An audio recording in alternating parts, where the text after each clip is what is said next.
Hello, my dear students. Let's start the process of learning.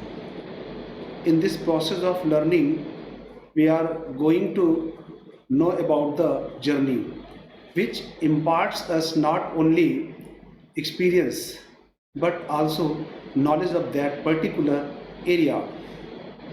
Actually, this is our physical journey, but I would like to tell you we are already in a spiritual journey, means our soul comes from the abode of peace and plays a role in the body. This is our permanent, means spiritual journey, and which is full of many difficulties with sometimes occasional happiness. Yes, students, we are going to start the fourth part of Silk Road written by Nick Middleton. You can see here the people are on the journey. They were going for the trade. Before starting the chapter, we must start the highlights of the previous part. Reaching the top of a pass. As you know that the writer with Chetan and Daniel passed the difficult path and reached on the top of the pass, and after reaching there they Chetan checked the tank and the tire and other things, and after that they reached Har. Har is a town which is situated on the shore of Lake Mansarovar, which is very famous place. Har, the writer experienced that Har was not as he had heard. Means he had heard that Har is a very beautiful place, but it was not like that, because it was without vegetation and full of dust and rocks, bricks and garbages. And the next, Lake Mansarovar, I have already told you about this. Lake Mansarovar is a very famous lake, and it is considered that it is holy, it is very pious, it is the most means pious stretch of water, and the writer sees this through the one of the windows in a single cafe of Har. Next, we start the fourth part of chapter from here. Stay in Darchen. You know, at 10:30 p.m. they reached outside a guest house in Darchen. Means they reached Darchen at 10:30 p.m. at 10:30 at night before the guest house of Darchen, and they went there to pass the night. The author was in trouble again, as when they were climbing the mountain he suffered cough and cold. Again he was in trouble due to cough and cough and cold. His cold had set off once again. One of his nostrils was blocked and unable to breathe due to cold. His one of nostrils was not working properly, it was blocked, and he found difficulty in taking breath easily. He was at the height of 4,760 meters. He was tired, hungry, and started breathing through his mouth.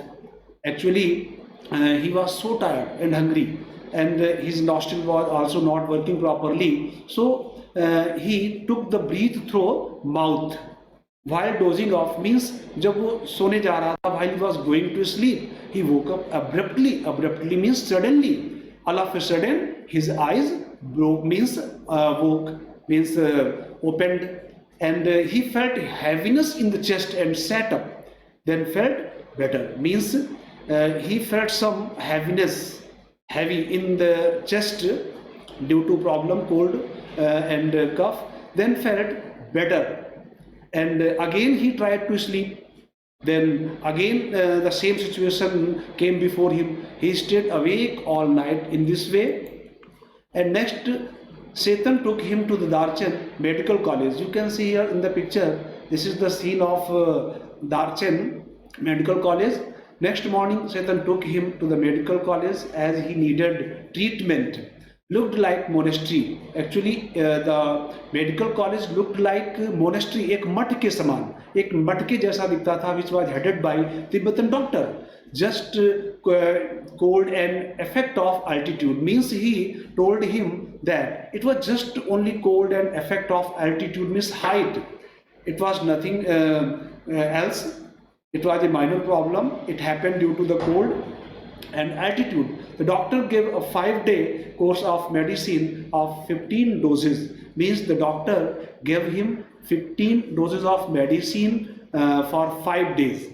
Each small package contained some powder. It looked very means rough, discolor. It did not look good. That night he slept soundly. वो रात बहुत ही अच्छी बीती उसके लिए, वो रात बहुत ही अच्छी थी, बहुत अच्छी गहरी नींद में सोया वो.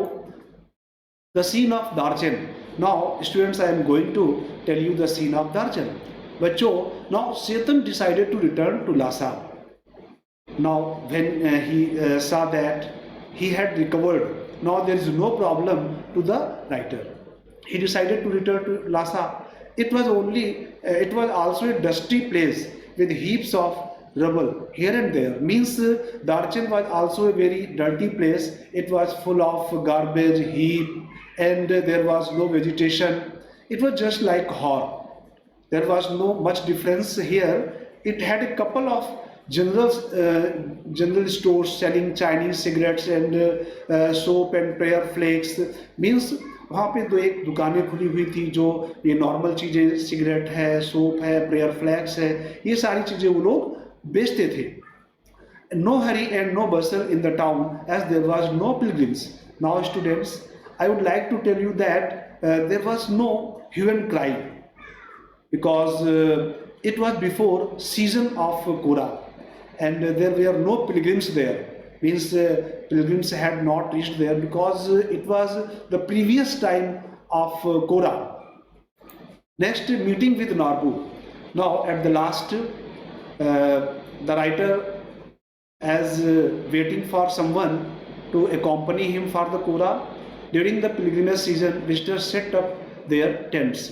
बच्चे जब क्या होता है कि सीजन आता है कोरा का, तो सारे जो है लोग आते हैं, जो दुकानदार होते हैं वो अपने टेंट्स को सेटअप करते हैं और वो अपना बिजनेस शुरू करते हैं. But the author had reached a bit too early. Means the writer had reached there some earlier. Nick had language problem while dealing with natives. When he talked with the natives, local persons, he faced a lot of problem related to the language. Means he was unable to express his desires, his problems to the others due to language problem. He decided to wait till the pilgrims arrived. Means he decided that he will not go from here unless pilgrims come there. Luckily, he chanced to meet Norbu in the cafe when he was reading a novel. One day, when he was reading a novel in the cafe, Norbu came there and he asked Nick if he was an Englishman. He asked him. Okay, when he saw him reading an English novel, Norbu, a Tibetan, working in Beijing at an academy, was on some sort of field work. Actually, he was there for some sort of field work. He was a Tibetan working in Beijing at an academy. He had been writing articles for years about Kailash यात्रा. वो कैलाश यात्रा के बारे में बच्चों बहुत वर्षों से आर्टिकल्स लिख रहा था. Norbu had not come prepared for the pilgrimage. Norbu जो है तीर्थ यात्रा के लिए अच्छे से तैयार होके नहीं आया था, वो यूं ही चला आया था.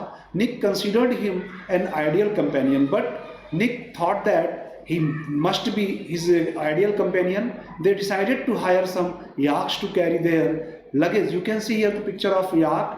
They are used to carry the load or things, goods. Not a devout Buddhist. वो एक सीरियस, एक बहुत ही वैसा बुद्धिस्ट नहीं था. No intention to prostrate all round the mountain. आपने देखा होगा लोग दंडवत करते हैं, लेट करके जो है परिक्रमा करते हैं. तो his intention was not to prostrate, means to lie flat all round the mountain. Just wanted to do Kora and get real experience.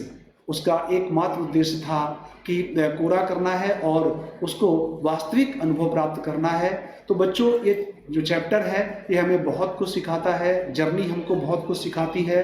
तो we must learn lot of things from this chapter. At the last, the assignment has been given here. You can see how did Satan help the author in Darchan, where and how did the author meet Norbu, what was the planning that the author had made for the journey, what was the result. Now, I hope that you must have understood. Thanks for watching this video.